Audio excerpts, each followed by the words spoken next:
ഈ കടലിനും അല്ലെ അന്തരീക്ഷത്തിനും ഒന്നും ഈ എവിടെയെങ്കിലും എന്തെങ്കിലും സംഭവിച്ചു കഴിഞ്ഞാൽ അതിൻ്റെ ഒരു ഫലം മറ്റു പല സ്ഥലങ്ങളിലുമായിരിക്കും ഉണ്ടാവും. പ്രധാനമായും ഈ കാലാവസ്ഥ നിങ്ങൾ എങ്ങനെ നിരീക്ഷിക്കുന്നു, എങ്ങനെയാണ് നിങ്ങൾ പ്രവചിക്കുന്നത്?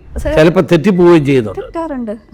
തെറ്റാറുണ്ടല്ലോ ഈ സൂര്യാഘാതം ഇവിടെ നിന്ന് കേൾക്കാറില്ല, അവിടേക്കാണ് സൂര്യാഘാതങ്ങളിലേക്ക് പോകും. ഇപ്പോൾ നമുക്കും വന്ന് തുടങ്ങിയിട്ടുണ്ട്. ഈ കാലാവസ്ഥ പ്രവചനത്തിനനുസരിച്ചിട്ട് ഹെൽത്ത് ഡിപ്പാർട്ട്മെൻറ്റും കോർപ്പറേഷനും ഒക്കെ അഹമ്മദാബാദ്, അതുപോലെ ഭുവനേശ്വർ, അതുപോലുള്ള സിറ്റികളിൽ ഈ എന്താ പറയുക കൂളിംഗ് പ്ലേസസ് എന്ന് പറഞ്ഞു. Is it possible? അങ്ങനെ ഉണ്ടാവാൻ സാധ്യതയുണ്ടോ? ഇന്ന് നമുക്ക് ഈ ഇത്രയും മഴ പെയ്ത് കഴിഞ്ഞാൽ നമുക്ക് എങ്ങനെ നമ്മളെ ദോഷകരമായി ബാധിക്കും എന്നുള്ള രീതിയിലേക്ക്. അപ്പോൾ അതാണ് ഡിസാസ്റ്റർ മാനേജ്മെൻറ്റിന് ഏറ്റവും ഉപകാരമായിട്ടുള്ള ഇൻഫർമേഷൻ എന്ന് പറയുന്നത്. മേധാവി എന്ന നിലയിൽ what you visualise in future? എന്തായിരിക്കും കാലാവസ്ഥ നിരീക്ഷണം? എങ്ങനെ ഇനി ലോകത്തും ഇന്ത്യയിലുമൊക്കെ എങ്ങനെയായിരിക്കും ഇതിൻ്റെ ഭാവി എന്തായിരിക്കും? പ്രശ്നം പിന്നെ വടക്കേന്ത്യയിലൊക്കെ നല്ല ചൂട് സമയത്ത് ലൂ അടിക്കും. ലൂ അറിയാമല്ലോ, അടിക്കും. അതിൻ്റെ കാരണം ഭയങ്കര ചൂട് കാറ്റ്. അപ്പം മനുഷ്യൻ്റെ ശരീരത്തെ ആളുകൾക്ക് പനി വരിക, സ്റ്റൊമക്ക് അപ്സെറ്റ് ആവുക, ഇങ്ങനെയൊക്കെയുള്ള സംഭവം. അത് ഒന്ന് ചൂട് കൂടുമ്പോൾ നമ്മുടെ ശരീരം അതുമായിട്ട് അഡ്ജസ്റ്റ് ചെയ്യുമ്പോൾ നമുക്ക് ഏറ്റവും കംഫർട്ടബിൾ ആയിട്ടുള്ള ഒരു ടെമ്പറേച്ചർ ഉണ്ടല്ലോ. അവിടെ കർഷകരെ എന്ത് ചെയ്യുന്നത്, ഈ സവാള ഉള്ളി മുറിച്ചിട്ട് പോക്കറ്റിലിടും. അത് പെട്ടെന്ന് എഫക്റ്റ് ഉണ്ടാവും. പിള്ളേരുടെ ഒക്കെയാണ് സോക്സിന്റെ അകത്ത് ഈ സവാളയുടെ ഒരു കഷ്ണം വെച്ചിട്ട് കൂളിംഗ് എഫക്റ്റ് ഉണ്ടായിരുന്നുണ്ട്. ഈ സവാളയ്ക്ക് ആ കൂളിംഗ് എഫക്റ്റ് ഉണ്ട്, അത് അബ്സോർവ് ചെയ്യുമോ ചൂട്? അതെ. അപ്പോൾ നമ്മുടെ ശരീരത്തുണ്ടാകുന്ന കൂടുതലുള്ള ചൂട് ഇത് വലിച്ചിട്ട് അതങ്ങ് ഉണങ്ങിപ്പൊക്കോളും, നമുക്ക് വലിയ ദോഷം വരാത്ത രീതി. അപ്പോൾ അത് പഴയ ആളുകൾ ചെയ്തുകൊണ്ടിരുന്നത്. അതേ ഞാൻ പറഞ്ഞത്, നമ്മൾ കാലാവസ്ഥയ്ക്ക് അനുസരിച്ചിട്ടാണ് നമ്മുടെ ഭക്ഷണ രീതി, നമ്മുടെ വസ്ത്രധാരണ രീതി, നമ്മുടെ ബാക്കിയുള്ള എല്ലാ ചര്യകളും നമ്മൾ കാലാവസ്ഥയ്ക്ക് അനുസരിച്ചിട്ടാണ്. അപ്പം നമ്മൾ കേരളത്തിൽ നമുക്ക് അങ്ങനെ പ്രകടമായിട്ടുള്ള ഒരു വിൻ്റർ സീസണോ, ഇപ്പോൾ സമ്മറുണ്ട്, പക്ഷെ എന്നാലും ഒരു വിൻ്റർ സീസൺ, ഒരു തണുപ്പ് കാലമൊന്നുമില്ല. പക്ഷെ നമുക്ക് മഴക്കാലവും വേനൽക്കാലവുമാണ്. അപ്പോൾ അതിനനുസരിച്ചിട്ടുള്ള, അപ്പോൾ നമ്മൾ പണ്ടൊക്കെ കോട്ടൺ വസ്ത്രങ്ങളാണ് ഉപയോഗിച്ചുകൊണ്ടിരുന്നത്. ഇപ്പോൾ അതൊക്കെ മാറിയെന്നേ ഉള്ളൂ. പക്ഷേ നമ്മൾ കൂടുതലും വേനൽക്കാലത്ത് നമ്മൾ കോട്ടൺ വസ്ത്രം ഉപയോഗിക്കും. നമ്മുടെ വളരെ ആർദ്രത കൂടി, അല്ലെങ്കിൽ ഈ ആവി പിടിച്ച ഒരു തരം കാലാവസ്ഥയല്ലേ. അപ്പം ഈ നമ്മുടെ ഈ വേർപ്പൊപ്പിയെടുക്കാൻ പറ്റുന്ന വസ്ത്രങ്ങളാണ് നമ്മൾ ഉപയോഗിച്ചുകൊണ്ടിരുന്നത്. അപ്പോൾ അതാണ് നമ്മൾ നമ്മുടെ കാലാവസ്ഥയ്ക്കനുസരിച്ച്, അതാണ് ഈ വടക്കേ ഇന്ത്യയിൽ ഈ ലൂ ഒക്കെ വരുമ്പോൾ അല്ലെങ്കിൽ ചൂട് പോലുള്ള സമയത്ത് ഇങ്ങനെയുള്ള ചില പൊടിക്കൈകളൊക്കെ അവർ ചെയ്തുകൊണ്ടിരുന്നത്. സൂര്യാഘാതം ഇവിടെ നിന്ന് കേൾക്കാറില്ല, അവിടേക്കാണ് സൂര്യാഘാതങ്ങളിലേക്ക്. ഇപ്പോൾ നമുക്കും വന്ന് തുടങ്ങിയിട്ടുണ്ടല്ലോ. അപ്പോൾ ഈ സൂര്യാഘാതവും പറഞ്ഞാൽ മരണനിരക്ക് വളരെ കൂടുതലുള്ള ഒരു പ്രതിഭാസമാണിത്. അപ്പോൾ അതിനു മുമ്പ് ഗവൺമെൻറ് എന്താ വെച്ച് കഴിഞ്ഞാൽ പല കാര്യങ്ങളും ചെയ്യുന്നുണ്ട്. ഈ കാലാവസ്ഥ പ്രവചനത്തിനനുസരിച്ചിട്ട് ഹെൽത്ത് ഡിപ്പാർട്ട്മെൻറ്റും കോർപ്പറേഷനും ഒക്കെ അഹമ്മദാബാദ്, അതുപോലെ ഭുവനേശ്വർ, അതുപോലുള്ള സിറ്റികളിൽ ഈ എന്താ പറയുക കൂളിംഗ് പ്ലേസസ് എന്ന് പറഞ്ഞിട്ട്, അപ്പോൾ AC അല്ലെങ്കിൽ കൂളറൊക്കെ വെച്ചിട്ടുള്ള, കുടിവെള്ളമൊക്കെ വെച്ചിട്ടുള്ള സ്ഥലങ്ങൾ ഉണ്ടാക്കി വെച്ചിട്ടുണ്ട്. ഇങ്ങനെ ഓപ്പൺ ഏരിയ, പൊതു സ്ഥലങ്ങളിൽ. അപ്പോൾ ആളുകൾക്ക് അവിടെ പോയി വിശ്രമിക്കുകയും ഈ ചൂട് മോരുവെള്ളം പോലുള്ള സാധനങ്ങളൊക്കെ, കുടിക്കാനുള്ള സാധനങ്ങൾ, ദാഹശമനികളൊക്കെ വെച്ച് ഗവൺമെൻറ് അല്ലെങ്കിൽ നമ്മുടെ പഞ്ചായത്ത് വെള്ളത്തിലൊക്കെ അവിടെയായിട്ട് ചെയ്യുന്നുണ്ട്. അപ്പോൾ അതുകൊണ്ട് മരണനിരക്ക് കുറയ്ക്കാൻ പറ്റിയിട്ടുണ്ട്. അതൊരു എക്സ്പെരിമെൻ്റൽ ആയിട്ട് പഴയ കാലത്തുണ്ടായിരുന്നു. ആളുകൾ അല്ലേ, രാജാക്കന്മാരുടെ കാലത്ത് ആളുകൾ മോര് സംഭരണികളും ചുമട് താങ്ങികളും അതിന്റെ കൂട്ടത്തിൽ ഇതുപോലെ കുടിവെള്ളം വെക്കുന്ന ഉണ്ടായിരുന്നു. അപ്പോൾ ഈ അഹമ്മദാബാദിലാണ് ഏറ്റവും ആദ്യം അതൊരു പരീക്ഷണാടിസ്ഥാനത്തിൽ തുടങ്ങിയത്. അതിനുശേഷം പല സ്ഥലങ്ങളും. അപ്പം ഈ പറഞ്ഞാൽ നമുക്ക് ഉഷ്ണതരംഗം വരുന്നത് നമുക്ക് കാലക്കുട്ടി അറിയാൻ പറ്റും, കുറച്ചുകൂടെയൊക്കെ നമുക്ക് അറിയാൻ പറ്റും. അപ്പോൾ അതുകൊണ്ട് ആ പ്രവചനങ്ങളൊക്കെ ചെന്ന് കഴിയുമ്പം ഏതെല്ലാം ഏരിയകളിലാണ് ഇത് അഫക്റ്റ് ചെയ്യുന്നത് അവിടെ ഇതുപോലുള്ള മുൻകരുതലും, പിന്നെ സ്കൂളുകൾക്ക് അവധി കൊടുക്കുക, അങ്ങനെയുള്ള കാര്യങ്ങളൊക്കെ ചെയ്യുമ്പോൾ അതൊന്നും ചെയ്യാൻ പറ്റാത്തൊരു കാര്യമാണ് നമ്മളിപ്പോൾ പറഞ്ഞ പോലെ ഇടിമിന്നൽ. അതാണ് അതിനെപ്പറ്റി നമുക്ക് കൂടുതൽ ഇപ്പം ഫോക്കസ്. ഇതുവരെ അത് ഇടിമിന്നൽ കഴിഞ്ഞിട്ടാണ് പിന്നെ കുറേ നേരം കഴിഞ്ഞ ഇടി വരുന്നത്. ലൈറ്റ് നേരത്തെ സഞ്ചരിക്കുന്നു, പ്രകാശം ആദ്യം കൂടുതൽ വേഗത്തിൽ സഞ്ചരിക്കുന്നു, ശബ്ദം അത് ബേസിക് സയൻസ് ആണ്. അതെ സർ. അപ്പോൾ ഈ പ്രധാനമായും ഈ കാലാവസ്ഥ നിങ്ങൾ എങ്ങനെ നിരീക്ഷിക്കുന്നു, എങ്ങനെയാണ് നിങ്ങൾ പ്രവചിക്കുന്നത്? ചിലപ്പോൾ തെറ്റിപ്പോവുകയും ചെയ്യുന്നുണ്ട്. തെറ്റാറുണ്ടല്ലോ. ഒരു 100% ശരിയായ ഒരു കാലാവസ്ഥ പ്രവചനം ഇന്ന് വരെ ലോകത്തിൽ ആർക്കും ചെയ്യാൻ പറ്റിയിട്ടില്ല. കാരണം കാലാവസ്ഥ പ്രവചനത്തിൽ തന്നെ എപ്പോഴും എന്താ പറയുക, അതിന് പ്രവചനം തന്നെയാണല്ലോ സാർ പറയുന്നത്. അതിൽ തന്നെ ഒരു തെറ്റിന് നമ്മളൊരു എന്താ പറയുക, ഒരു ലേശം ഒരു സാധ്യത കൊടുത്തിട്ടുണ്ട്. കാലാവസ്ഥ പ്രവചിക്കുന്നത് വെച്ചാൽ നമ്മൾ ആദ്യം പറഞ്ഞതുപോലെ ഈ പല നിരീക്ഷണ സംവിധാനങ്ങളുണ്ട്. അത് വെച്ചിട്ട് നമ്മൾ പണ്ട് കാലത്ത് ചെയ്തുകൊണ്ടെന്ന് വെച്ചാൽ ഒരു വെതർ ചാർട്ടിൽ ഇതെല്ലാം പ്ലോട്ട് ചെയ്യുന്നു. സാറ്റലൈറ്റിന് പടവും എല്ലാം വെച്ചുകൊണ്ട് ഈ കാലാവസ്ഥ പ്രവചനം നടത്തുന്ന ഫോർകാസ്റ്റേഴ്സ് അവർ നമ്മളുടെ ഈ അറിവും ഒരു സ്ഥലത്തെ പരിചയവും എല്ലാം കൂടി വെച്ചുകൊണ്ട് അങ്ങനെയാണ് നമ്മൾ കാലാവസ്ഥ പ്രവചിച്ചുകൊണ്ടിരുന്നത്. ഇപ്പോഴും അത് ചെയ്യുന്നുണ്ട്. പിന്നെ അതുകൂടാതെ ഇപ്പോൾ എന്ന് വെച്ചാൽ ഈ അനാലിസിസ് നടത്തുന്നത് കമ്പ്യൂട്ടർ വഴി ചെയ്യാൻ പറ്റും. അപ്പോൾ ഇപ്പോൾ കമ്പ്യൂട്ടർ വഴി ചെയ്യുന്ന അനാലിസിസും നമ്മൾ ഫോർകാസ്റ്റേഴ്സ് ചെയ്യുന്ന അനാലിസിസ് രണ്ടും കൂടി ചേർത്ത് വെച്ചുകൊണ്ടാണ് ഇപ്പോൾ കാലാവസ്ഥ പ്രവചനം നടത്തുന്നത്. അപ്പോൾ പണ്ടത്തേതിന് പരിമിതി എന്താണെന്ന് വെച്ചാൽ ഇപ്പോൾ സാർ ആദ്യം പറഞ്ഞില്ലേ, പെയ്യാനും പെയ്യാതിരിക്കാനും സാധ്യതയുണ്ടെന്നുള്ള രീതിയിൽ. അപ്പോൾ അതിന് കൃത്യത വളരെ കുറവായിരുന്നു. ഇപ്പോൾ നമ്മൾ കേട്ടുകൊണ്ടിരിക്കുന്നത് മാൽഡീവ്സ്. ഈ മാൽഡീവ്സ് കുറേ കഴിയുമ്പോൾ ഇല്ലാതാവുകയും ഇതാകാൻ പോകുന്നു, ഭൂമി കടലിനടിയിൽ താഴാൻ പോകുന്നു. അത് കണ്ടുകൊണ്ട് അവിടുത്തെ ഗവൺമെൻറ് 5 വർഷം മുമ്പോ മറ്റോ ക്യാബിനറ്റ് കടലിനടിയിൽ ക്യാബിനറ്റ് കൂടിയതായിട്ടൊരു വാർത്ത നമ്മൾ വായിക്കുകയുണ്ടായി. Is it possible? അങ്ങനെ ഉണ്ടാകാൻ സാധ്യതയുണ്ടോ? അത് നമ്മൾ ആദ്യം പറഞ്ഞ ഈ ആഗോളതാപനം പറഞ്ഞില്ലേ സാർ. അപ്പോൾ കടലിൻ്റെ ചൂട് കൂടുമ്പം എന്താ പറയുക, കടൽ വെള്ളം വികസിക്കും. ചൂട് കൂടുമ്പം വ്യാപ്തം കൂടും എന്നാണല്ലോ. അപ്പോൾ കടൽ വെള്ളം വികസിക്കും. അപ്പോൾ വെള്ളത്തിൻ്റെ പൊക്കം കൂടും. അതൊന്നുണ്ട്. രണ്ടാമത് മഞ്ഞുരുകിലുണ്ടാവും. അപ്പം മഞ്ഞുരുകി ഈ കൂടുതൽ വെള്ളം വരും എന്നാണ് പറയുന്നത്. അപ്പോൾ അതുകൊണ്ടുകൂടി മാൽഡീവ്സ് എന്നൊക്കെ പറഞ്ഞാൽ അതിൻ്റെ ഏറ്റവും ഉയരം കൂടിയ സ്ഥലങ്ങളെന്നൊക്കെ പറഞ്ഞാൽ കടൽനിരപ്പുമായിട്ട് വലിയ വ്യത്യാസമില്ല. അപ്പോൾ ഒരു 5 അല്ലെങ്കിൽ 10 സെൻറ്റിമീറ്റർ വെള്ളം കൂടിയാൽ പോലും വലിയൊരു ശതമാനം സ്ഥലവും കടലിനടിയിലേക്കായിരിക്കും. അപ്പോൾ അതുകൂടാതെ രണ്ടാമതൊരു ഘടകങ്ങളുണ്ട്. ഇപ്പോൾ ഈ കടൽ വെള്ളം ഈ തീരപ്രദേശത്ത് കൂടുതലായിട്ട് ഇങ്ങനെ കയറിക്കൊണ്ടേ ഇരുന്ന് കഴിഞ്ഞാൽ ഈ ഉപ്പ് രസം കൊണ്ട് ദ്രവിച്ചും കൂടി പോകും. അപ്പോൾ ഇപ്പോൾ ഉള്ള പല നിർമ്മിതികളും ഈ കടലിലെ വെള്ളം കൊണ്ട് ദ്രവിച്ചിട്ട് അതിന് കേടുപാടുകൾ പറ്റാം. അപ്പോൾ അങ്ങനെ 2 രീതിയിലാണ് ഈ ഗ്ലോബൽ വാർമിംഗ് കൊണ്ട് തീരപ്രദേശത്തിന് നഷ്ടം വരുന്നത്. എൻ്റെ മണ്ഡലത്തിലൊക്കെ അവിടെ ഭയങ്കരമായി കടൽ കയറ്റമാണ്. കടലിങ്ങനെ അറുത്തു കൊണ്ടുപോകും ഭൂമി. അത് ഈ കടലിൻ്റെ ഈ ഒരു വ്യത്യാസം, അതിപ്പം പണ്ട് ഞാൻ 82 MLA അപ്പം 4 കിലോമീറ്റർ അപ്പുറത്തുണ്ടായിരുന്നു കടലിപ്പം 4 കിലോമീറ്റർ ഇപ്പുറത്തായിരിക്കുകയാണ്. അപ്പോൾ ആളുകൾക്ക് താമസിക്കാൻ കഴിയുന്നില്ല. അതെന്തുകൊണ്ടാണ് ഇങ്ങനെ ഭയങ്കരമായ കടൽ? ഇതുകൊണ്ടാണോ, ഈ ഇഷ്യൂ ആണോ?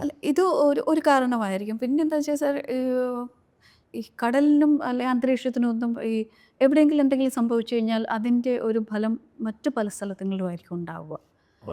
അപ്പോൾ അങ്ങനെ എവിടെയെങ്കിലും ഈ ദുബായിലൊക്കെ അത് കടലിൽ നികത്തുകയൊക്കെ ചെയ്യുന്നതിൻ്റെ നമുക്കറിയത്തില്ല. നമുക്ക് കൃത്യമായിട്ട് ഒന്നിനോടൊന്നും നമുക്ക് ചേർത്ത് വെച്ച് അങ്ങനെ ഒരു പഠനമൊന്നും ആരും ചെയ്തിട്ടുണ്ടാവില്ല. പക്ഷേ എവിടെയെങ്കിലും എന്തെങ്കിലുമൊക്കെ നിർമ്മാണ പ്രവർത്തനം നടത്തുമോ അങ്ങനെ എന്തെങ്കിലും ചെയ്തു കഴിഞ്ഞാൽ അവർ കംപ്ലീറ്റ് ആയിട്ട് കടൽ നികത്തുകയല്ലേ ചെയ്യുന്നത്. അതെ, അവർ കുറേ നികത്തിയെടുക്കും. അത് എവിടെയെങ്കിലും ഒരു എഫക്റ്റ് വരുമായിരിക്കും അല്ലേ? എവിടെയെങ്കിലും ഇപ്പോൾ പ്രകൃതിയെ തന്നെ ഉണ്ടായ മാറ്റത്തിൻ്റെ ആണെങ്കിൽ പോലും അതിൻ്റെ റിഫ്ലക്ഷൻ വേറെ വല്ലയിടത്തും ഒക്കെ വരാൻ പറ്റും.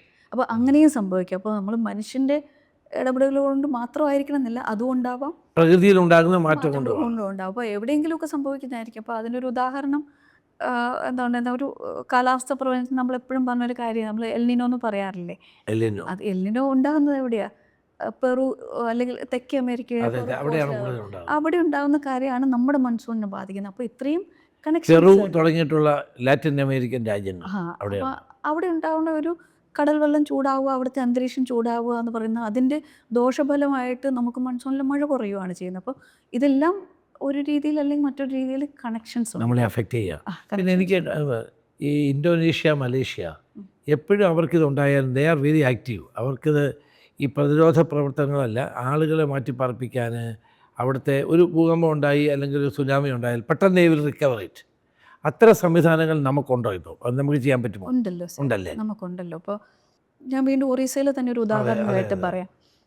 പണ്ട് സൈക്ലോൺ വാർണിംഗ് ഇഷ്യൂ ചെയ്ത് കഴിഞ്ഞിട്ടുണ്ടായിരുന്നെങ്കിൽ ആളുകൾ മാറി താമസിക്കില്ലായിരുന്നു. എത്ര നിർബന്ധിച്ചാലും മാറി താമസിക്കില്ല, ഞങ്ങളുടെ വസ്തുവാണ്, പ്രോപ്പർട്ടിയാണ്, ഞങ്ങളുടെ വീടാണെന്നൊക്കെ പറഞ്ഞിട്ട്. അപ്പോൾ കുറേ കഴിഞ്ഞപ്പം ഈ മാറ്റി താമസിപ്പിക്കുന്ന സ്ഥലത്തെ സൗകര്യങ്ങൾ കൂടി അവർ തിരിച്ചു വന്നു കഴിഞ്ഞാൽ അവരുടെ റീഹാബിലിറ്റേഷനുള്ള സൗകര്യം ഗവൺമെൻറ് ചെയ്യുന്നു. ഈ ഫോർകാസ്റ്റിലുള്ള വിശ്വാസം ജനങ്ങൾക്ക് കൂടി. ഇപ്പം ഇങ്ങനെ വരുമെന്ന് പറഞ്ഞാൽ വരും എന്ന് ഉറപ്പായി അവർക്ക്. അപ്പോൾ അവർ മാറി താമസിക്കാൻ തുടങ്ങി. അപ്പോൾ അവർക്ക് അതിനുള്ള വിശ്വാസത കൂടി, അതുപോലെ തന്നെ ഗവൺമെൻറ് മെഷീനറിയും അതുപോലെ തന്നെ പ്രവർത്തിക്കാൻ തുടങ്ങി കഴിയുമ്പോൾ അവിടെ ഇപ്പം ഒറീസയിൽ സത്യം പറഞ്ഞാൽ ഈ കൃഷിനാശവും വസ്തുവകകളൊക്കെ നഷ്ടം ഇപ്പോൾ കുറവാണ് ഇപ്പോൾ ഏറ്റവും ഈ അടുത്ത കാലത്തുണ്ടായ സൈക്ലോണിൽ ഒരാൾ പോലും മരിച്ചിട്ടില്ല. അപ്പോൾ ഇപ്പോൾ നമ്മളെ സംബന്ധിച്ചോളം സിംഗിൾ ഡിജിറ്റിൽ, അതും എന്താ മരം ഒടിഞ്ഞു വീണും അതിൽ പോയി അങ്ങനെയൊക്കെ പറഞ്ഞിട്ട് ഈ സിംഗിൾ ഡിജിറ്റൽ ഡെത്തുകളൊക്കെ ഇപ്പോൾ ഉണ്ടാവുന്നുള്ളൂ സൈക്ലോണിൽ. അപ്പോൾ പിന്നെ നിങ്ങൾ ഈ കൊടുക്കുന്ന വാർണിങ്സ് അല്ലേ, ഗ്രീൻ, യെല്ലോ, അതെന്താ എങ്ങനെയാണ് നിങ്ങൾ മെഷർ ചെയ്യുന്നത്? അത് ഇപ്പോൾ നമ്മൾ കേരളത്തിൽ നമുക്ക് മഴയ്ക്ക് വേണ്ടിയിട്ടാണ് നമ്മൾ പ്രധാനമായിട്ടും അത് ഉപയോഗിക്കുന്നത്. അപ്പോൾ ഗ്രീൻ എന്ന് പറഞ്ഞു കഴിഞ്ഞാൽ നമ്മൾ സുരക്ഷിതമാണെന്നുള്ളൊരു രീതിയിലാണ്. അപ്പോൾ യെല്ലോ എന്ന് പറഞ്ഞിട്ടുണ്ടെങ്കിൽ ഒരു 12 സെൻറ്റിമീറ്റർ വരെ മഴ, അതായത് നമുക്കങ്ങനെ വലിയതായിട്ട് പേടിക്കേണ്ട പ്രശ്നമില്ല എന്നുള്ള രീതി. ഓറഞ്ച് എന്ന് പറയുമ്പോൾ നമ്മൾ കുറച്ചുകൂടെ കരുതലോടെ ഇരിക്കണം. അതുകൊണ്ട് ഇപ്പോൾ റെഡ് എന്ന് പറയുന്നത് ഓറഞ്ച് എത്ര വരെ? 20 സെൻറ്റിമീറ്റർ വരെ. 20 സെൻറ്റിമീറ്റർ മഴ പെയ്യുമ്പോൾ 20 സെൻറ്റിമീറ്റർ വരെ, അതായത് 24 മണിക്കൂറിൽ. അപ്പോൾ നമ്മൾ രാവിലെ 8 മണിക്കാണ് നമ്മൾ ഈ കണക്ക് വയ്ക്കുന്നത്. ഇന്നത്തെ രാവിലെ 8:30 മണി മുതൽ നാളെ രാവിലെ 8 മണി വരെയുള്ള മഴ 20 സെൻറ്റിമീറ്ററിൽ കൂടുതലാവുന്ന പ്രതീക്ഷയുണ്ടെങ്കിലാണ് നമ്മൾ ആ ജില്ലയ്ക്ക് നമ്മൾ റെഡ് അലേർട്ട് കൊടുക്കുന്നത്. അപ്പോൾ അതിൻ്റെ അകത്ത് വേറൊരു ചെറിയൊരു കാര്യം കൂടെ ഉണ്ട്, ഒരു വ്യത്യാസം കൂടിയുണ്ട്. അതെന്ന് വെച്ചാൽ ഇപ്പോൾ ഈ 10 സെൻറ്റിമീറ്റർ മഴ, അപ്പോൾ ഓൾറെഡി എന്താ പറയുക, ഒരു 20 സെൻറ്റിമീറ്റർ വെച്ചിട്ട് 2 ദിവസം മഴ പെയ്ത ഒരു ജില്ലയാണെന്ന് വിചാരിക്കുക. അപ്പോൾ കഴിഞ്ഞ ആഴ്ചയിൽ ഇടുക്കി ജില്ലയിൽ സംഭവിച്ച പോലെ. അപ്പോൾ കുറേ മഴ പെയ്യുന്നുണ്ടായിരുന്നു കുറേ ദിവസമായിക്കൊണ്ട്. അപ്പോൾ അവിടെ ഇങ്ങനെ അടുപ്പിച്ചൊരു 10 സെൻറ്റിമീറ്റർ വെച്ചൊരു 3 ദിവസം പെയ്തിട്ടിരിക്കുമ്പോൾ ജലസംഭരണികളിലും വെള്ളം വരും, തോടുകളും അരുവികളും എല്ലാം നിറഞ്ഞിരിക്കുന്ന സമയത്ത് പിന്നെ ഒരു 10 സെൻറ്റിമീറ്ററും കൂടെ മഴ പെയ്ത് കഴിഞ്ഞാൽ അന്നേരം നമ്മൾ അപ്പോൾ അതായത് നമ്മുടെ അപകട സാധ്യത കൂടുതലാണ്. അപ്പോൾ ചിലപ്പോൾ നമുക്ക് ഗ്രൗണ്ട് റിയാലിറ്റിയും കൂടി വെച്ചുകൊണ്ട് നമുക്ക് അലേർട്ടിൻ്റെ കളർ മാറ്റേണ്ടി വരും. അപ്പോൾ അതിനാണ് നമ്മൾ ഇമ്പാക്റ്റ് ബേസ്ഡ് ഫോർകാസ്റ്റ് എന്നാണ് പറയുന്നത്, IBF എന്നാണ് നമ്മൾ ഷോർട്ടിൽ പറയുന്നത്. അപ്പം നേരത്തെ നമ്മൾ എന്താ ചെയ്തുകൊണ്ടിരുന്നത്, എത്ര മഴ പെയ്യുന്നുള്ളൊരു ഫോർകാസ്റ്റേ കൊടുക്കുമായിരുന്നു. അപ്പം തിങ്കളാഴ്ച ഇത്ര മഴ പെയ്യും ഇടുക്കി ജില്ലയിൽ, അല്ലെങ്കിൽ തിരുവനന്തപുരം ജില്ലയിൽ തിങ്കളാഴ്ച 6 സെൻറ്റിമീറ്റർ വരെ മഴ പെയ്യുള്ളൂ, അല്ലെങ്കിൽ പത്തനംതിട്ട ജില്ലയിൽ 12 സെൻറ്റിമീറ്റർ വരെ മഴ പെയ്യുള്ളൂ, അപ്പോൾ അവിടെ യെല്ലോ അലേർട്ട് അങ്ങനെ കൊടുക്കുക. ഇപ്പോൾ എന്താണെന്ന് വെച്ച് കഴിഞ്ഞാൽ അതിന് മുൻപത്തെ ദിവസങ്ങളിൽ പെയ്ത മഴയുടെ അതിൻ്റെ ഒരു കണക്കും കൂടി മനസ്സിൽ വെച്ചുകൊണ്ട് അത് ഇന്ന് പെയ്യാൻ പോകുന്ന മഴ അല്ലെങ്കിൽ നാളെ പെയ്യാൻ പോകുന്ന മഴയിൽ കൂടി കൂട്ടിച്ചേർത്ത് കഴിഞ്ഞാൽ അവിടെ എന്ത് ഇമ്പാക്റ്റ് അല്ലെങ്കിൽ എന്ത് ആഘാതം ഉണ്ടാവും, ആ ഒരു കാര്യം കൂടി പരിഗണിക്കുക. അപ്പോൾ നമ്മളുടെ ആ ഒരു എന്താ പറയുക, ചിന്തിക്കുന്ന രീതി തന്നെ മാറി. എത്ര മഴ പെയ്യുന്നു എന്നുള്ളതിനേക്കാളും ഈ പെയ്യുന്ന മഴ കഴിഞ്ഞ ദിവസം മഴയുടെ എല്ലാം കൂടി ഇമ്പാക്റ്റ് കണക്കിലായതുകൊണ്ട് ഇന്ന് നമുക്ക് ഇത്രയും മഴ പെയ്ത് കഴിഞ്ഞാൽ നമുക്ക് എങ്ങനെ നമ്മളെ ദോഷകരമായി ബാധിക്കും എന്നുള്ള രീതിയിലേക്ക്. അപ്പോൾ അതാണ് ഡിസാസ്റ്റർ മാനേജ്മെൻറ്റിന് ഏറ്റവും ഉപകാരമായിട്ടുള്ള ഇൻഫർമേഷൻ എന്ന് പറയുന്നത്. അപ്പോൾ നമ്മുടെ ആ കൺസെപ്റ്റ് ഒന്നങ്ങ് മാറിയിട്ടുണ്ട്. ഡിസാസ്റ്റർ മാനേജ്മെന്റ് അല്ല വേണ്ട, ഡിസാസ്റ്റർ ഉണ്ടാവാതിരിക്കാനുള്ള. അതെ, ഡിസാസ്റ്റർ ഉണ്ടാവാതിരിക്കാൻ അതാണ് നമ്മളിപ്പോൾ ഫോർവേഡ് തിങ്കിങ് ആണ് ആവശ്യമാണ്.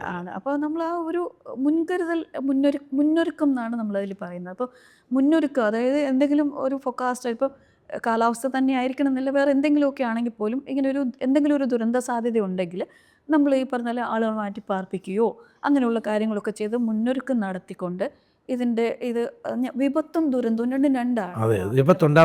അല്ല, അതൊരു ദുരന്തമായി മാറി. വിപത്തുണ്ടാവാം, നാച്ചുറലായിട്ട് പല കാരണങ്ങളും ഉണ്ടാവാം.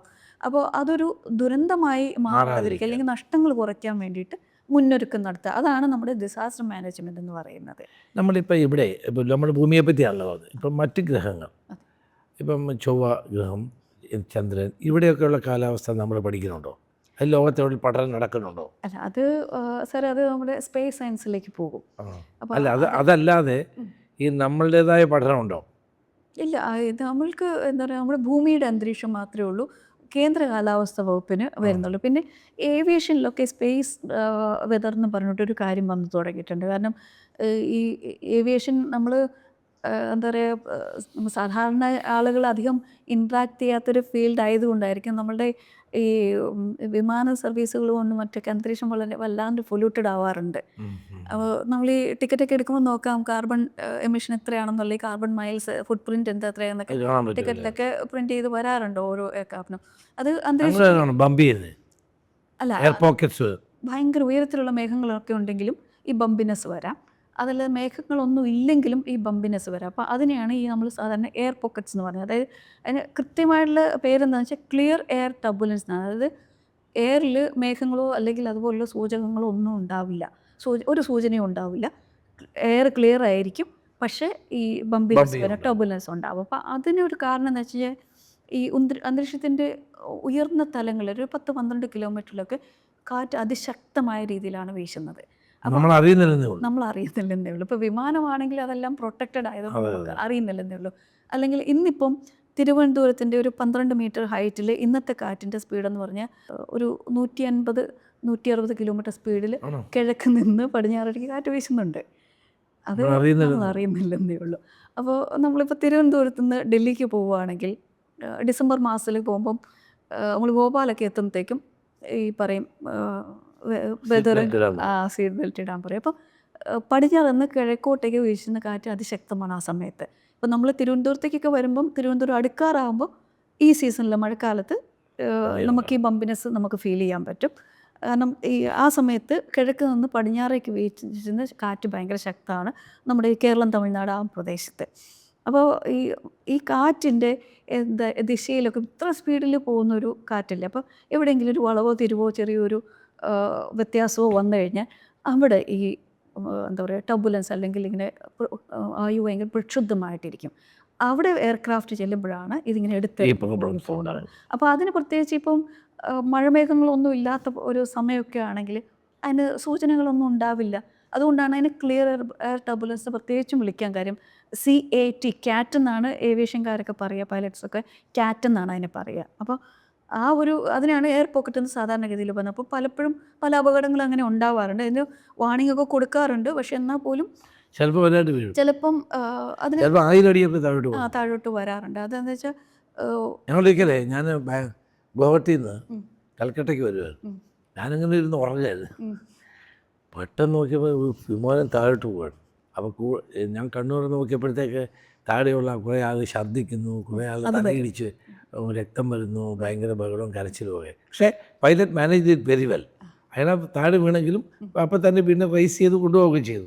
അപ്പം ഇങ്ങനെ പെട്ടെന്ന് വീഴുമ്പോൾ ഉണ്ടാകുന്ന പ്രശ്നങ്ങളാണ്. അതെ. അപ്പോൾ അന്നേരം ഈ താഴേക്ക് വരുമ്പോൾ ഈ ഗ്രാവിറ്റിയുടെ ഒക്കെ ഒരു വ്യത്യാസം വരുമല്ലോ. അതാണ് ആളുകൾ ഇന്ന് നമുക്ക് ഈ വലിയ ഇടിമേഘങ്ങളൊക്കെ ഉള്ള സമയത്ത് ഇങ്ങനെ ഉണ്ടാവാം.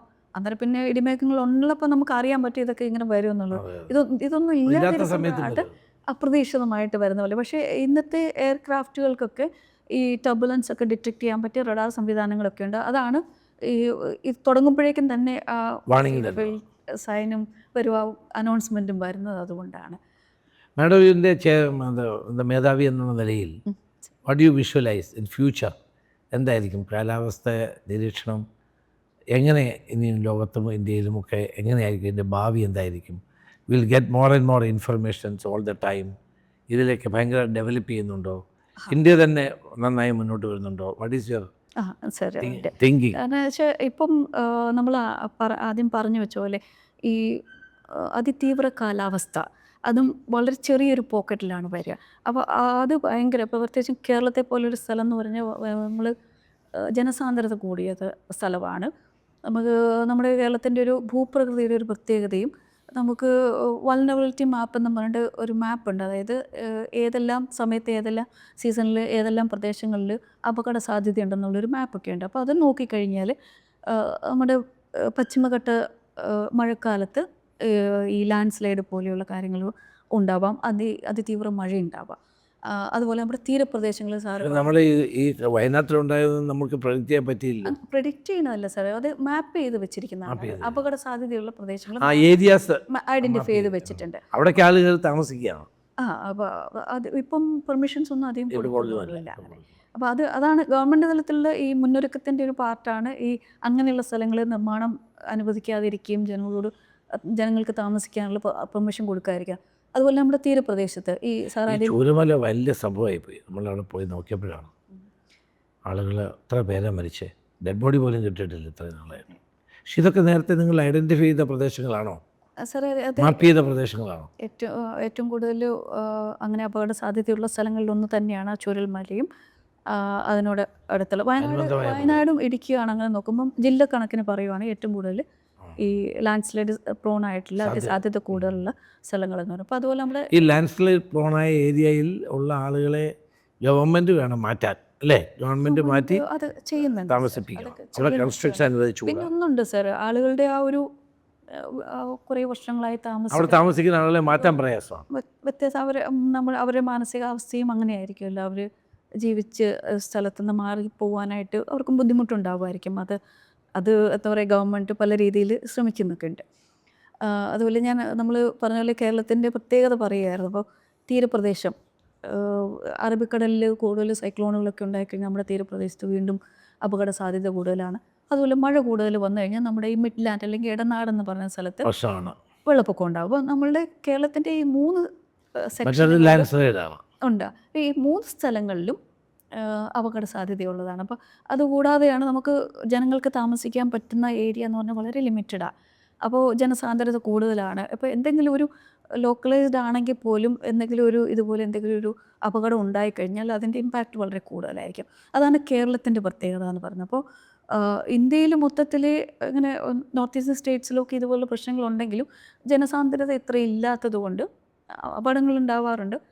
നമ്മുടെ നമ്മളോട് തൊട്ട് ചേർന്നിടങ്ങുന്ന കർണാടകയിലുമൊക്കെ ഏകദേശം സമാന സ്ഥിതിയാണ്. പക്ഷേ നമ്മുടെ ജനസാന്ദ്രത കുറച്ച് കൂടുതലാണ്. നമുക്ക് എല്ലാ സീസണിലും അപകട സാധ്യതയുണ്ട്. അപ്പോൾ ഒരിക്കലും നമ്മൾ അതുകൊണ്ടാണ് കേരളത്തിന് ഇപ്പം കൂടുതൽ എല്ലാ കാര്യങ്ങളിലും ഒരു റെലവൻസ് അല്ലെങ്കിൽ പ്രാധാന്യം കൂടുതൽ കൊടുക്കുന്നതിൻ്റെ ഒരു കാര്യം നമ്മളുടെ വൾണറബിലിറ്റി അല്ലെങ്കിൽ അപകട സാധ്യത കുറച്ചുകൂടെ കൂടുതലാണെന്നുള്ളതുകൊണ്ടാണ്. അപ്പോൾ ഗവൺമെൻറ് ഓഫ് ഇന്ത്യ ഇപ്പം കൂടുതൽ നിരീക്ഷണ സംവിധാനങ്ങൾ കൊണ്ടുവരുന്നു, സൂപ്പർ കമ്പ്യൂട്ടറുകൾ കാലാവസ്ഥാ വകുപ്പിന് തരുന്നു. അപ്പോൾ അങ്ങനെയുള്ള ഒത്തിരി കാര്യങ്ങൾ ഇപ്പം ചെയ്യുന്നുണ്ട്. ഇപ്പം കേരളത്തിൽ തന്നെയാണെങ്കിൽ വയനാട്ടിലൊരു റഡാറ് വരുന്നുണ്ട്. ഇപ്പം മാംഗ്ലൂരിലുള്ള റഡാർ നമ്മുടെ കേരളത്തിൻ്റെ വടക്കൻ ജില്ലകളിൽ അത് കവർ ചെയ്യും. പിന്നെ മിനിക്കോയിലും അമ്മിനിയിലും 2 റഡാർ വരുന്നുണ്ട്. പിന്നെ ഒരു റഡാറും കൂടി തെക്കൻ ജില്ലകളിലേക്ക്, ഇപ്പോൾ തിരുവനന്തപുരത്തെ റഡാർ എന്ന് പറയുന്നത് ISROയുടെ കീഴിലാണ്. അപ്പോൾ അതിനൊരു പാരലായിട്ട് മറ്റൊരു റഡാറും കൂടി പ്ലാൻ ചെയ്യുന്നുണ്ട്. ഇപ്പോൾ കൊച്ചിയിൽ ഓൾറെഡി ഒരു റഡാറുണ്ട്. അപ്പോൾ ഇത്രയും റഡാറുകളുണ്ട്. അതുകൂടാതെ മറ്റ് ചില നിരീക്ഷണ ഉപകരണങ്ങളും കൂടി കേരളത്തിലേക്ക് വരുന്നു. അപ്പോൾ കേരളത്തിനൊരു നല്ല മേജർ ചങ്ക് എന്ത് പ്രോജക്റ്റ് വന്നു കഴിഞ്ഞാലും കേരളത്തിനൊരു നല്ല ശതമാനം എക്യുപ്മെൻറ്റ്സും കിട്ടുന്നുണ്ട്. കാരണം ഇത്രയും വൾണറബിളായിട്ടുള്ള ഇപ്പോൾ നമ്മളുടെ ആ പോപ്പുലേഷൻ ഡെൻസിറ്റിയാണ് മെയിൻ കാരണം. അതുകൂടാതെ നമുക്ക് പറഞ്ഞാൽ അപകട സാധ്യത കൂടുതലുള്ള സ്ഥലങ്ങൾ ഏറ്റവും കൂടുതൽ കേരളത്തിലാണ്. അപ്പോൾ അതുകൊണ്ട് എപ്പോഴും പിന്നെ നമുക്ക് എല്ലാ സീസണിലും ഇതുപോലെ മഴയും പ്രശ്നങ്ങളും ഉണ്ടാവണം. അപ്പം ഇപ്പോൾ ചൂട് കാലത്ത് ചൂടും ഒരു പ്രശ്നമായി വന്നു, അല്ലെങ്കിൽ നമുക്ക് ആ ഒരു സമയമെങ്കിലും നമുക്കൊന്ന് ഒഴിവായി കിട്ടിയതായിരുന്നു. ഇപ്പം അതും നമുക്ക് കണക്കാക്കേണ്ടിയിരിക്കാം. അപ്പം അങ്ങനെ നോക്കുമ്പോൾ കേരളത്തിൽ എല്ലാ സീസണിലും എല്ലാ മാസവും എന്തെങ്കിലുമൊക്കെ ഒരു ബുദ്ധിമുട്ടുകളും ഉണ്ടാവാം. അതെ, നമ്മുടെ ഓഫീസ് 24/7 365 ഡേയ്സ് വർക്കിംഗ് ആണ്. ഞങ്ങളും ഓഫീസ് അവേഴ്സ് കഴിഞ്ഞാൽ പോലും ഞങ്ങളും ഇതിൻ്റെ അകത്ത് എപ്പോഴും ഇൻവോൾവ് ആണ്. അപ്പം ഓഫീസ് കഴിഞ്ഞു എന്ന് വിചാരിച്ചിട്ട് നമ്മളിത് അടച്ചു വെക്കുന്നില്ല. നമ്മൾ വീട്ടിൽ പോയി കഴിഞ്ഞാലും നിരീക്ഷിച്ചുകൊണ്ടേയിരിക്കുന്നത്. പിന്നെ ഒന്ന് സാർ പറഞ്ഞില്ലേ, ആധുനിക സംവിധാനങ്ങൾ എന്ന് പറഞ്ഞു. അപ്പം ആർട്ടിഫിഷ്യൽ ഇൻ്റലിജൻസ്, അപ്പോൾ അതിൻ്റെ സാധ്യതകൾ, അപ്പോൾ പല ഈ ഗ്ലോബൽ ഭീമന്മാരൊക്കെ പല വെതർ ഫോർകാസ്റ്റിംഗ് സിസ്റ്റങ്ങളൊക്കെ ഉണ്ടാക്കിയിട്ടുണ്ട്. യൂറോപ്യൻ സെൻറ്റർ ഉണ്ടാക്കിയിട്ടുണ്ട്, ഗൂഗിൾ ഉണ്ടാക്കിയിട്ടുണ്ട്, IBM ഉണ്ടാക്കിയിട്ടുണ്ട്, ഈ ഹുവാവേ ചൈനയുടെ അവർക്കുണ്ട്. അപ്പോൾ അങ്ങനെ പല സംവിധാനങ്ങളുമുണ്ട്. അപ്പോൾ അതുപോലെ തന്നെ നമ്മൾ ഇന്ത്യയിലും അത് പരീക്ഷിക്കുന്നുണ്ട്. അപ്പോൾ ഇന്ത്യയിൽ നമുക്ക് ഒത്തിരി വർഷങ്ങളിൽ 100 വർഷത്തിന് മേലെയുള്ള ഡാറ്റയുണ്ട്. അപ്പോൾ അത് ഉപയോഗിച്ചിട്ട് നമ്മൾക്കും ഈ ആർട്ടിഫിഷ്യൽ ഇൻ്റലിജൻസ് ഉപയോഗിച്ചിട്ട് അത് നമ്മളുടെ ഇപ്പം നമ്മൾ സാധാരണ നമ്മൾ ട്രഡീഷണലായിട്ട് ഈ ചെയ്യുന്ന കാലാവസ്ഥ പ്രവചനത്തിന് ഒന്ന് സഹായിക്കാൻ വേണ്ടിയിട്ട് ആർട്ടിഫിഷ്യൽ ഇൻ്റലിജൻസ് അല്ലെങ്കിൽ മെഷീൻ ലേണിംഗ് ഉപയോഗിച്ചിട്ട് ചെയ്യാൻ അതും തുടങ്ങിയിട്ടുണ്ട്. അപ്പോൾ ഒരു മിഷൻ മോസം എന്ന് പറഞ്ഞിട്ടൊരു പ്രോജക്റ്റ് സാറ് കേട്ടിട്ടുണ്ടാവും തോന്നുന്നു. മിഷൻ മോസം എന്ന് പറഞ്ഞാൽ, അപ്പോൾ അതിൻ്റെ ഒരു കമ്പണൻ്റ് ഈ പറയുന്നത് പോലെ അത് മൊത്തത്തിലുള്ളതാണ്. അതിനോടൊപ്പം തന്നെ ആണ്. അപ്പോൾ ആർട്ടിഫിഷ്യൽ ഇൻ്റലിജൻസും കൂടി കണക്കാക്കുന്ന അതിനുള്ളൊരു പ്രൊവിഷനും കൂടി വെച്ചിട്ടുണ്ട്. അപ്പം ഇന്ത്യയിൽ മൊത്തത്തിൽ, കാരണം നമ്മളുടെ ഇവിടെ ഈ കാലാവസ്ഥാ വ്യതിയാനത്തിൻ്റെ ദുരന്തഫലങ്ങൾ ഏറ്റവും കൂടുതൽ അനുഭവിക്കുന്ന ഒരു രാജ്യങ്ങളിലൊന്നാണ് ഇന്ത്യ.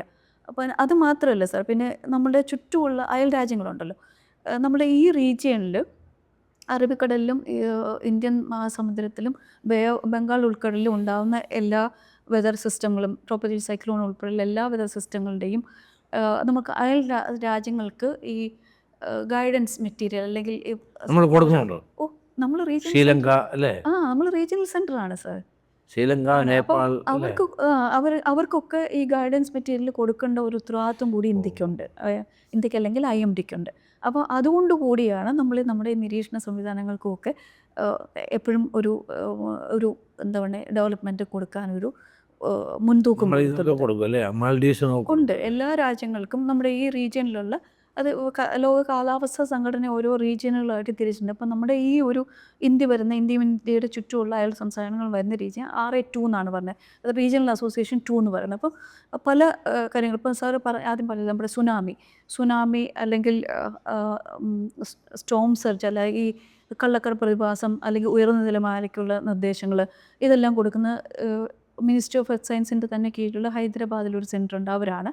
അപ്പം ട്രോപ്പിക്കൽ സൈക്ലോണിന് IMDയുടെ ഡൽഹി സെൻറ്ററാണ്. അല്ലെങ്കിൽ അതുപോലെ ഈ കടലിലെ മറ്റ് കാലാവസ്ഥ മാറ്റങ്ങൾ കൊടുക്കുന്ന അതും ഒരു പ്രത്യേക ഒരു ശാഖയാണ് മറൈൻ സർവീസസ് എന്ന് പറഞ്ഞപ്പോൾ അതിൻ്റെ ഒരു ഈ റീജിയനിൽ ഇന്ത്യയിലെ നോഡൽ പേഴ്സണും കൂടിയാണ് ഞാൻ. അപ്പം ഈ സ്ഥലത്തെ കടലിലെ കാലാവസ്ഥയുമായിട്ട് ബന്ധപ്പെട്ടിട്ടുള്ള കാലാവസ്ഥ പ്രശ്നത്തിൽ എന്ത് കാര്യം ഉണ്ടെങ്കിലും അറിയാൻ പറ്റും. പുറമേ നിന്നുള്ള ആർക്ക് എന്ത് കാര്യങ്ങളാണെങ്കിലും അത് കോണ്ടാക്ട് ചെയ്യാൻ ഒരാൾ നോമിനേറ്റ് ചെയ്യുന്നത്. അത് എന്നെയാണ് ആ കാര്യത്തിന് നോമിനേറ്റ് ചെയ്യുക. അപ്പം കടലിലെ കാലാവസ്ഥയെ സംബന്ധിച്ചുള്ള വിവരങ്ങൾ കൊടുക്കാനുള്ള ഒരു ഏജൻസിയാണ് ഇന്ത്യ എന്ന് പറയുന്നത്. അപ്പം ഇന്ത്യക്ക് നമുക്ക് നമ്മുടെ ഞാൻ ചോദിക്കട്ടെ, ഇപ്പം നമ്മുടെയൊക്കെ ഒരു പ്രത്യേകത ഇപ്പം ഈ അറേബ്യൻ സീയിൽ ഈ മത്സ്യങ്ങൾ ഇവിടുന്ന് പോവാണ്. അതെന്തുകൊണ്ടാണ്? അത് സാറേ മത്തിയൊക്കെ ഇവിടെ ഇഷ്ടംപോലെ. ഞാൻ ആദ്യം പറഞ്ഞില്ലേ കടലിലെ വെള്ളം ചൂടാവുന്നുണ്ട്. അങ്ങനെ പോകുന്നു അല്ലേ? അപ്പോൾ കടലിലെ ജലം ചൂടാകുമ്പോൾ എന്താണ് ഉണ്ടാകുന്ന തണുപ്പ് തേടി തണുപ്പ് ഓരോ സാഹചര്യത്തിലും ജീവിക്കുന്ന ജീവികളാണ്. അപ്പോൾ കടൽ ജീവികൾ തന്നെ മത്സ്യം മാത്രമല്ല, ഇപ്പോൾ മത്സ്യങ്ങൾ അവരുടെ ഭക്ഷണമായിട്ടുള്ള ചെറിയ കടൽ ജീവികളുണ്ടാകുമല്ലോ. അതെ. അപ്പോൾ അതിന് ജീവിക്കാൻ പറ്റുന്ന ഒരു സാഹചര്യം എവിടെയാണ് ഉള്ളതെന്ന് വെച്ച് കഴിഞ്ഞാൽ അങ്ങോട്ടേക്ക് പോകും. ഇപ്പം ഒരു 30 ഡിഗ്രിയിൽ ജീവിക്കുന്ന കടൽ ജീവികളായിരിക്കില്ല 32 ജീവിക്കുക. അപ്പോൾ കടലിൽ ചൂട് കൂടുമ്പോൾ അതിനനുസരിച്ചിട്ട് ഉപ്പ് രസത്തിലും വ്യത്യാസം വരും. അപ്പോൾ ഈ ചൂടും ഉപ്പ് രസവും കൂടി നോക്കിയിട്ട് അതിന് അനുകൂലമായിട്ടുള്ളൊരു സ്ഥലത്താണ് ചെറുജീവികളും മറ്റുമൊക്കെയാണ്. അപ്പോൾ ഈ ചെറുജീവികളെ ഭക്ഷിച്ചാണ് മത്സ്യങ്ങളും ജീവിക്കുന്നത്. അപ്പം ഇതിന് സാഹചര്യം എവിടെയാണോ അനുകൂലമായ അവിടേക്ക് ഇവർ മൈഗ്രേറ്റ് ചെയ്ത് അവിടേക്ക് മീനും മൈഗ്രേറ്റ് ചെയ്ത് പോകും. അപ്പോൾ ഈ ഗ്ലോബൽ വാർമിംഗ് എന്ന് പറയുന്നത് നമുക്ക് പല രീതിയിലും നമ്മുടെ ഭക്ഷ്യഘടനയെ പോലും ബാധിക്കുന്നുണ്ട്. അപ്പോൾ അതുകൊണ്ടാണ് എല്ലാവരും കൂടി ഒത്തൊരുമിച്ചുകൊണ്ട് ഇതെങ്ങനെയെങ്കിലും കുറയ്ക്കാനുള്ള ഒരു സംവിധാനം തുടങ്ങുന്ന ശ്രമം വേണമെന്ന് പറഞ്ഞു. അതുകൊണ്ടാണ് പ്രത്യേകിച്ചും കുട്ടികളെയൊക്കെ ഇൻവോൾവ് ചെയ്തുകൊണ്ട് ഒത്തിരി പ്രോഗ്രാമുകളൊക്കെ ഗവൺമെൻറ് തലത്തിലൊക്കെ നടത്തുന്നതിൻ്റെ ഒരു പ്രധാനപ്പെട്ട ഒരു കാരണം ഇതാണ്. മുതിർന്നവരോട് കുട്ടികൾ പറഞ്ഞാൽ കുറച്ചുകൂടെ മുതിർന്നവർക്ക് അതൊന്ന്, പിന്നെ കുട്ടികളാണല്ലോ നമ്മുടെ ഫ്യൂച്ചർ എന്ന് പറഞ്ഞത്. അപ്പോൾ ഇത് നടന്നുകൊണ്ടിരിക്കുന്ന ഒരു കാര്യമാണ്. ഇനി വരുന്ന തലമുറയാണ് നമ്മളെക്കാളും കൂടുതൽ ഇതിൻ്റെ ദോഷം അനുഭവിക്കാൻ പോകുന്നത്. അപ്പോൾ അവർക്ക് ഇതിനെപ്പറ്റി ഒരു ധാരണ ഉണ്ടാവണം.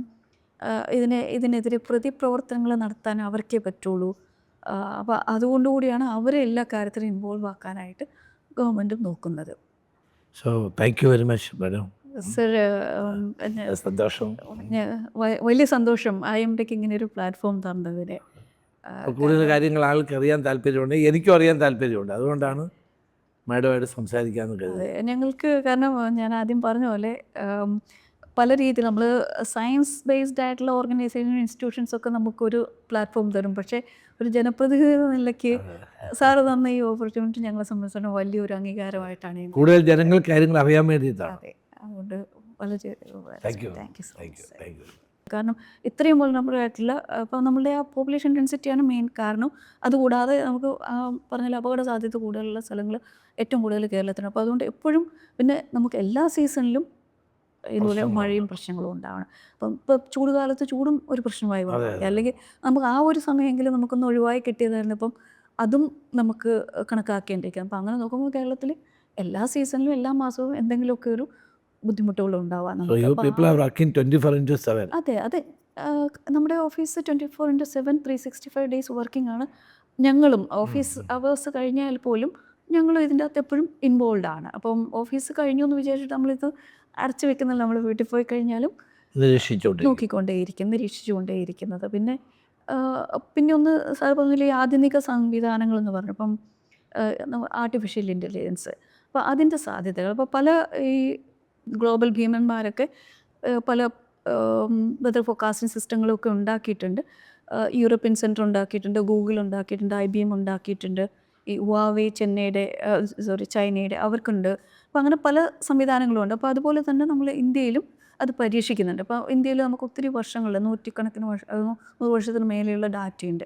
അപ്പോൾ അത് ഉപയോഗിച്ചിട്ട് നമ്മൾക്കും ഈ ആർട്ടിഫിഷ്യൽ ഇൻ്റലിജൻസ് ഉപയോഗിച്ചിട്ട് ഉപയോഗിച്ച് അത് നമ്മളുടെ ഇപ്പം നമ്മൾ സാധാരണ നമ്മൾ ട്രഡീഷണലായിട്ട് ഈ ചെയ്യുന്ന കാലാവസ്ഥ പ്രവചനത്തിന് ഒന്ന് സഹായിക്കാൻ വേണ്ടിയിട്ട് ആർട്ടിഫിഷ്യൽ ഇൻ്റലിജൻസ് അല്ലെങ്കിൽ മെഷീൻ ലേണിംഗ് ഉപയോഗിച്ചിട്ട് ചെയ്യാൻ അതിപ്പോൾ ചെയ്തു അത് തുടങ്ങിയിട്ടുണ്ടല്ലോ. അതും തുടങ്ങിയിട്ടുണ്ട്. അപ്പോൾ ഒരു മിഷൻ മോസം എന്ന് പറഞ്ഞിട്ടൊരു പ്രോജക്റ്റ് സാറ് കേട്ടിട്ടുണ്ടാവും തോന്നുന്നു. മെഷീൻ മോസം മിഷൻ മോസം എന്ന് പറഞ്ഞാൽ അപ്പോൾ അതിൻ്റെ ഒരു കമ്പണൻ്റ് ഈ പറയുന്നത് പോലെ ഈ കാലാവസ്ഥയ്ക്ക് വേണ്ടിയിട്ട്. ഈ അത് മൊത്തത്തിലുള്ളതാണ്. അതിനോടൊപ്പം തന്നെ അല്ലേ?